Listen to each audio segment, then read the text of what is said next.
جذبات کا شہر ہے، حمیت کا شہر ہے، اور سب سے بڑی بات یہ ہے کہ آج تک چکرالہ نے اپنی روایات کو زندہ رکھا ہوا ہے۔ ان تمہیدی جملوں کے بعد موضوع کے حوالے سے میں 3 باتیں عرض کرنا چاہوں گا۔ عام طور پہ 2 کیا کرتا ہوں، آج 3 باتیں عرض کروں گا۔ پہلی بات تو قادیانیوں سے، دوسری بات حکمرانوں سے، تیسری بات آپ سے۔ لمبا قصہ ہے، لمبی کہانی ہے۔ قادیانی بھی مورچہ زن ہیں پوری دنیا میں، اور ہم بھی مورچہ زن ہیں پوری دنیا میں۔ قادیانیوں سے ایک بات میں کہنا چاہ رہا ہوں، ہمیشہ ہی کہتا ہوں، آج بھی اس اسٹیج سے بھی دہرانا چاہتا ہوں۔ ابھی میں جب آیا تو ہمارے فاضل خطیب مفتی ظہیر احمد صاحب دور اول کے شہدائے ختم نبوت اور مجاہدین ختم نبوت کی کچھ جھلکیاں بیان کر رہے تھے۔ ایک جھلکی میں بھی آتا ہوں۔ جناب نبی کریم صلی اللہ علیہ وسلم کے زمانے میں، حضور کے حیات میں اور صحابہ کے زمانے میں جن بدبختوں نے نبوت کا دعویٰ کیا تھا، ان میں ایک متنبی تھے طلحہ بن خویلد اسد، اور میں ان کو رضی اللہ عنہ کہوں گا۔ طلحہ بن خویلد اسد بنو اسد قبیلے کے تھے، نبوت کا دعویٰ کر دیا اور کچھ یہ شوق آبادیاں دکھائی، لوگ اکٹھے کر دیے، بلکہ لوگ تو اکٹھے ہو ہی جاتے ہیں، اور مقابلے پر آ گیا۔ نبی کریم صلی اللہ علیہ وسلم نے اس کی سرکوبی کے لیے حضرت زرار بن ازور رضی اللہ عنہ کو بھیجا، جو ہمارے معروف جرنیل ہیں۔ ان سے مقابلہ ہوا طلحہ بن خویلد اسد کا، جنگ ہوئی خیبر کے علاقے میں۔ طلحہ کو شکست، بھاگ گیا، قابو لیا، شکست ہوئی، بھاگ گیا۔ لیکن اس جنگ میں جناب نبی کریم صلی اللہ علیہ وسلم کے ایک بڑے چہیتے صحابی حضرت عکاشہ بن محصن فزاری رضی اللہ تعالیٰ عنہ شہید ہوئے۔ یہ طلحہ بن خویلد کے کزن تھے، اور طلحہ کے ہاتھوں ہی شہید ہوئے۔ یہ بھی قرن اول کے شہدائے ختم نبوت میں حضرت عکاشہ بن محصن فزاری، جس کے بارے میں حضور نے فرمایا تھا سبقہ کا بہا عکاشہ، اس واقعے کی تفسیر کا وقت ہوئی عکاشہ، اس کے بارے میں حضور نے فرمایا تھا عکاشہ نمبر لے گیا یار، سبقہ کا بہا عکاشہ۔ یہ عکاشہ طلحہ کے کزن تھے، طلحہ کے مقابلے میں طلحہ کے ہاتھوں شہید۔ طلحہ کو شکست ہوئی، بھاگ گیا۔ حضرت صدیق اکبر رضی اللہ تعالیٰ عنہ کے زمانے میں جب مرتدین اور متنبی دوبارہ کھڑے ہوئے تو یہ نکلا، پھر اس نے لشکر اکٹھا کیا۔ حضرت صدیق اکبر رضی اللہ تعالیٰ عنہ نے مقابلے کے لیے اب انتخاب کیا حضرت خالد بن ولید۔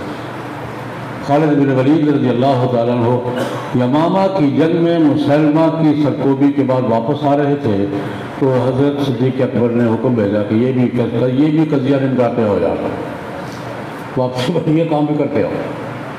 مقابلہ ہوا، پھر شکست کھائی طلحہ نے، پھر بھاگ گیا، قابو نہیں آیا، بڑا ہوشیار تھا، قابو نہیں آیا، بھاگ گیا، شام کے علاقے میں چلا گیا، شام مصر گھومتا پھرتا کہ کہیں پناہ مل جائے گی۔ حضرت عمر رضی اللہ تعالیٰ عنہ کے زمانے میں جب جزیرۃ العرب اور ارد سارے اسلام پھیل گیا، فارس کو شکست ہوئی، روم کے بہت سے علاقے آئے، شام فتح ہوا پورے علاقے، تو اس کو خیال آیا کہ یار واپس جانا چاہیے۔ یہ اس علاقے اس زمانے میں مصر کے علاقے میں تھا، اور مصر کے علاقے میں فاتح مصر کون ہے؟ حضرت عمرو بن العاص رضی اللہ تعالیٰ۔ وہاں سے مشورے کرتا پھر رہا تھا کہ یار بھاگنے کی جگہ تو کوئی نہیں رہی، تو واپسی کی کوئی صورت تو توبہ کر لو، واپس آ جاؤ، توبہ کر لو، واپس آ جاؤ۔ اس لیے کہ یار حضرت عمر کے سامنے توبہ کرنی ہے نا، وہ بات سنے گا، کوئی مجھے گارنٹی چاہیے۔ آج کل بھی زیادہ بڑا جرم ہونا تو تھانے پیش ہونے کے لیے کوئی علاقے کا ذمہ دار آدمی ساتھ لے جاتے ہیں، یا مجھے پیش کر دو، کرتے ہیں یا نہیں کرتے؟ ضمانتی ساتھ کہ مجھے پیش کر دو یار. اب یہ تلاش کرتے پھر رہے ہیں. کسی نے کہا خالد بن ولید اس علاقے میں آئے ہوئے ہیں، تو ان کا وہ تو خود مار دے گا مجھے. ٹھنڈا بندہ بتاؤ، میز کے لیے ٹھنڈا بندہ چاہیے، لڑائی کے لیے جرنیل چاہیے، اور میز پر سفارتکار چاہیے. یہ الگ بہت بڑا الگ موضوع میں چھوڑے. خیر کسی نے کہا عمرو بن العاص بھی اسی علاقے کا وہ ٹھیک. عمرو بن العاص رضی اللہ تعالیٰ عنہ جرنیل بھی A1 کلاس کے تھے، ایڈمنسٹریٹر بھی A1 کلاس کے تھے، اور ڈپلومیٹ بھی A1 کلاس. یہ بہت سی 4-5 خوبیاں A1 درجے میں بہت کم لوگوں نے بھی کسی ایک کم میں آگے ہوگا کچھ. یہ A1 کلاس کے ایڈمنسٹریٹر تھے، A1 کلاس کا جرنیل تھا، A1 کلاس کا سیاستدان تھا، A1 کلاس کے ڈپلومیٹ سفارتکار تھے رضی اللہ تعالیٰ. ان کا وہ ٹھیک ہے. آئے عمرو بن العاص رضی اللہ تعالیٰ عنہ حضرت مجھے پیش کر دیں اور کوئی چھٹکارا دلوا دیں، آپ بھی کر سکتے ہیں. ان کا ٹھیک کر دیں. عمرو بن العاص رضی اللہ تعالیٰ عنہ طلحہ بن خویلد اسدی کو لے کر مدینہ منورہ آئے. امیر المومنین حضرت عمر بن الخطاب رضی اللہ تعالیٰ عنہ کے سامنے پیش کیا. سلام دعا ہوئی. یہ حضرت یہ طلحہ ہے. وہ اسدی یہ وہی یہ طلحہ ہے. آپ یہ کیوں آیا ہے؟ حضرت توبہ کے لیے آیا ہے. توبہ تو دروازہ کھلا ہوتا ہے، کھلا ہوتا ہے کہ نہیں ہوتا؟ تو توبہ کے لیے آیا ہے. حضرت عمر رضی اللہ عنہ نے یہ سارا واقعہ ابن عساکر نے تاریخ دمشق میں ذکر کیا ہے. حضرت نے گھور کے دیکھا، اچھا یہ توبہ کر لے گا، مجھے اوکاشا کیسے بھولے گا؟ وہ ہمارا پسندیدہ محبوب نوجوان جس کے ہاتھوں شہید ہوا تھا، اوکاشا کو کیسے بھولوں گا؟ میں یاد کیا کرتا ہوں شہیدوں کو یاد رکھنا یہ بھی ایمان کا تقاضا ہے. اوکاشا کو کیسے بھولوں گا یار، وہ بڑا خوبصورت نوجوان اس کے ہاتھوں شہید ہوا تھا. منظر سمجھدار تھا.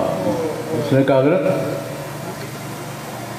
کیا آپ اس بات پہ خوش نہیں ہیں کہ اللہ رب العزت نے اوکاشا کو میرے ہاتھوں جنت بھجوا دیا اور اس کو مجھے اس کے ہاتھوں جہنم جانے سے بچا لیا؟ ہمارا دونوں کا مقابلہ ہوا تھا. میں مارا جاتا کہاں جاتا؟ سیدھا دونوں. اور وہ مارا گیا شہید ہوا کہاں گیا ہے؟ کیا آپ کی یہ بات اچھی نہیں لگی کہ اللہ رب العزت نے اوکاشا کو میرے ہاتھوں جنت میں بھجوا دیا اور مجھے اس کے ہاتھوں جہنم میں جانے سے بچا لیا؟ حضرت عمر تھوڑا سا مسکرائے. ان کا کام بن گیا، ان کا کام بن گیا. اسے اگلا بار کیا. حضرت امیر المومنین کل آپ کو یہ ایک منظر نظر آئے گا، کیسا لگے گا کہ قیامت کے دن حشر کے میدان میں میں اور اوکاشا قاتل مقتول دونوں ہاتھوں میں ہاتھ ڈال کر جنت جا رہے ہوں گے تو کیسا لگے گا؟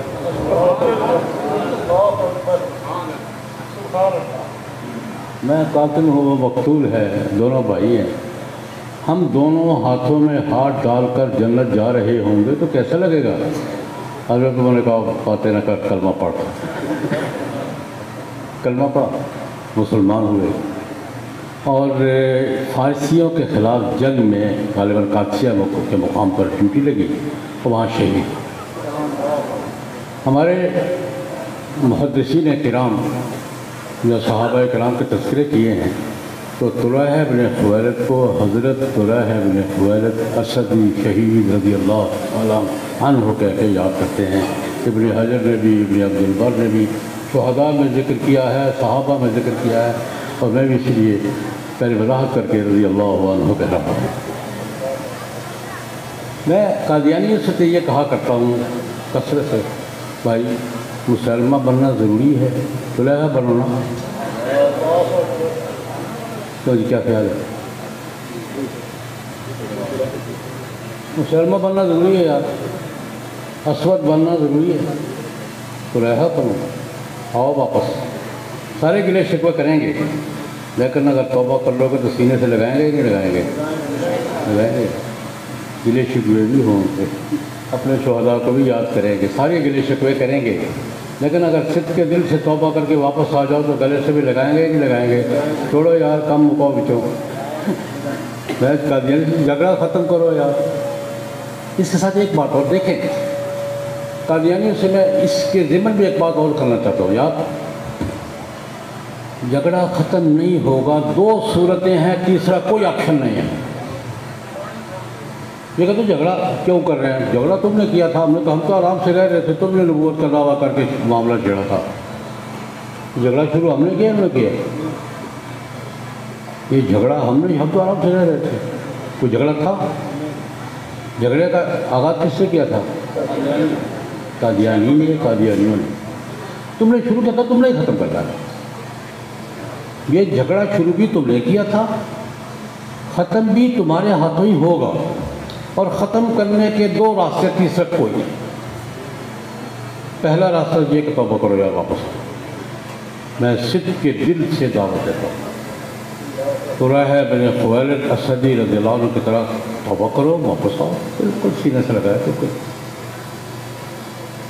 لیکن اگر نہیں تو پھر امت مسلمہ نے اجتماعی طور پر آپ کے بارے میں جو فیصلہ کیا ہے، پاکستانی قوم نے متفقہ طور پر آپ کے بارے میں جو فیصلہ کیا ہے، پاکستان کے دستور اور پارلیمنٹ نے جو فیصلہ کیا ہے، اور علماء امت نے متفقہ طور پر اس کو اپنا موقف قرار دیا ہے کہ خود کو غیر مسلم اقلیت کے طور پہ قبول کرو، دستور کا فیصلہ تسلیم کرو، پارلیمنٹ کا فیصلہ تسلیم کرو، امت کا فیصلہ تسلیم کرو، رہو جیسے عیسائی رہتے ہیں، یہودی رہتے ہیں، ایسے تم رہتے ہیں،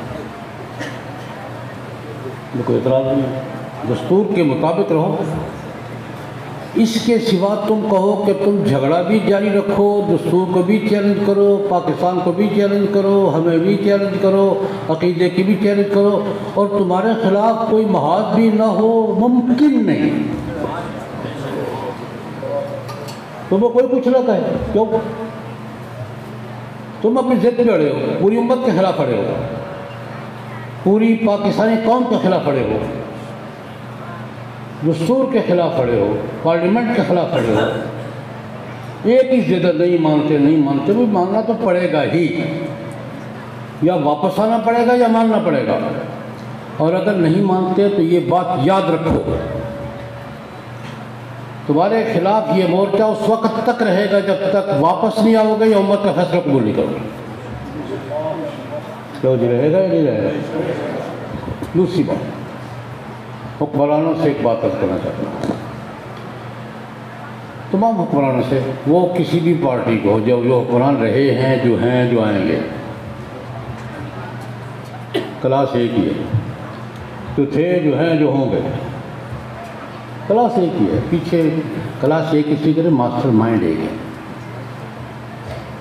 پاکستان کی ساری سیاست کی ہلچل کے پیچھے ماسٹر مائنڈ،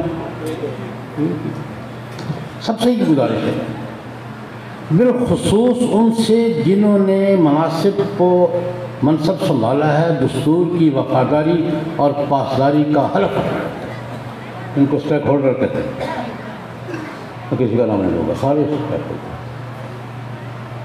حلف اٹھاتے ہوئے، منصب سنبھالتے ہوئے یہ کہا تھا کہ میں دستور کا وفادار رہوں گا اور دستور کی پاسداری کروں گا۔ جن افسران نے، جن حکمرانوں نے جہاں بھی دستور کی وفاداری اور پاسداری کا حلف اٹھا کر یہ سیٹیں لی ہوئی ہیں، ان سے بالخصوص کہ تم حلف کی، دستور کی پاسداری کیوں نہیں کر رہے؟ کیا تم پر دستور کی پاسداری فرض نہیں ہے؟ حلف اٹھایا ہوا ہے، حلف اٹھا کر تنخواہیں لے رہے ہو، حلف اٹھا کر منصب سنبھالا ہوا ہے، حلف اٹھا کر اختیارات استعمال کر رہے ہو کہ ہم اس دستور کے وفادار رہیں گے اور اس دستور کی پاسداری کریں گے۔ میرا سوال یہ ہے کہ دستور کہتا ہے قادیانی غیر مسلم ہیں، اور قادیانی انکار کر رہے ہیں کہ غیر مسلم نہیں ہیں، ہم دستور کا فیصلہ نہیں مانتے، دستور کی ریٹ کس نے قائم کرنی ہے؟ دستور کی ریٹ قائم کرنا کس کی ذمہ داری ہے؟ یہی کرو. اگر ایک آدمی، میں تھوڑی سی سخت بات کرنے لگا ہوں، اگر کوئی طبقہ شریعت کے نام پر حکومت کی ریٹ کو چیلنج کرتا ہے، آپ 10 قسم کے آپریشن کرتے ہیں، اور ایک طبقے نے دستور کی ریٹ کو چیلنج کر رکھا ہے، آپ کے وہ آپریشن کے فارمولے کدھر ہیں؟ کہاں ہے؟ دستور کی وفاداری اور پاسداری تمہاری ذمہ داری نہیں ہے؟ میں دوسری بات میں نے ان سے کی ہے، دیکھو اس کے بغیر مسئلہ حل نہیں ہو. تم یہ سمجھتے ہو کہ بین الاقوامی ادارے اور NGOs اور جناب IMF اور ورلڈ بینک پیسے پوسے دے کے قرضے معاف کرا کے شاید ہم قوم کو دبا لیں گے. یہ قوم ہر مسئلے پہ دب سکتی ہے، ناموس رسالت اور ختم نبوت کے مسئلے پر کوئی لچک قبول نہیں. ختم نبوت، ختم نبوت، مجلس احرار اسلام. یہ نوشتہ دیوار ہے، یہ پتھر پر لکیر ہے. ایمان کے مسئلے پر یہ قوم کسی لچک کی روادار نہیں ہے. ہوگی ہم یار قرضے برداشت کر لیں گے، بھوک برداشت کرتے آ جائیں. قرضے لیتے وہ ہیں، کھاتے وہ ہیں، قرضہ چڑھتا ہم پر ہے. یہ سارے قرضے کس پر ہیں؟ یہ جو لیے جا رہے ہیں، کھائے جا رہے ہیں، اڑائے جا رہے ہیں، قرضہ آیا کس پر ہے؟ میرے نام پہ لے رہے ہو یار. چلو اس بات کو نہیں پڑھتا. ہم ہر معاملے میں لچک، میں پاکستان قوم کی بات کر رہا ہوں، ہر معاملے میں برداشت کر لیں گے، لیکن ناموس رسالت کے مسئلے پر اور ختم نبوت کے مسئلے پر کوئی لچک ہمارے علم میں آ جائے اور ہم برداشت کریں، ممکن نہیں. یہ تمہیں یہ کرنا ہوگا، یا IMF کو یا پھر دستور پاکستان میں. IMF اور یورپی یونین میں اور دستور پاکستان میں سے ایک کا انتخاب کرنا ہوگا. میری تمام حکمرانوں سے درخواست ہے، خدا کے لیے دستور کی وفاداری اور پاسداری کے حلف کو دوبارہ پڑھو اور اس کے تقاضے پورے کرو. جی گزارش آپ سے، وہ تو آپ کر ہی رہے ہیں، لیکن میں یاد دہانی کرتا ہوں. الحمدللہ پاکستانی قوم نے جب بھی مسئلہ آیا، کسی کے دور میں آیا، ناموس رسالت کے حوالے سے یا ختم نبوت کے حوالے سے، کسی حکومت کے دور میں کوئی مسئلہ آیا ہے، پاکستانی قوم نے کوئی لچک دکھائی؟ مورچہ قائم. ارے مورچہ قائم رکھنا میری اور آپ کی ذمہ داری ہے. آپ ڈھیلے پڑ گئے تو ورشہ گئے. اس مورچے کو قائم رکھنا، اس کے احرار بھی بہت بڑا مورچہ، ہمارا سب سے پرانا مورچہ تو یہی ہے. لیکن اس مورچے پر جو بھی کام کر رہا ہے، عالمی مجلس تحفظ ختم نبوت ہے، انٹرنیشنل ختم نبوت موومنٹ ہے، وہ جو بھی مسلمانوں میں سے اس عنوان پہ کام کر رہا ہے، اس کو سپورٹ کرنا، مورچے کو قائم رکھنا، اور اس وقت تک قائم رکھنا جب تک مسئلہ امت مسلمہ کے ایمان کے مطابق اور پاکستان کے دستور کے مطابق حل نہیں ہو جاتا، طے نہیں ہو جاتا. اس وقت تک اس مورچے کو قائم رکھنا، اپنے جذبات کو قائم رکھنا، یہ ہمارا فرض ہے، ملکی بھی، قومی بھی، ایمانی. انشاءاللہ العزیز یہ رہے گا. میں یہ یاد دہانی کر رہا ہوں کہ یہ اس مورچے کو قائم رکھنا ہماری ذمہ داری ہے، اور ہمیں پورے شعور کے ساتھ، پورے ادراک کے ساتھ، پوری وفاداری اور پوری ایمانی حمیت کے ساتھ اس مورچے کو قائم رکھنا ہے. اللہ تبارک و تعالیٰ اس مورچے پر کام کرنے والوں کو دنیا اور آخرت کی سعادت عطا فرمائے، اور تھوڑا تھوڑا ہمیں بھی کوئی حصہ دیتے رہنے کی توفیق عطا فرمائے. وآخر دعوانا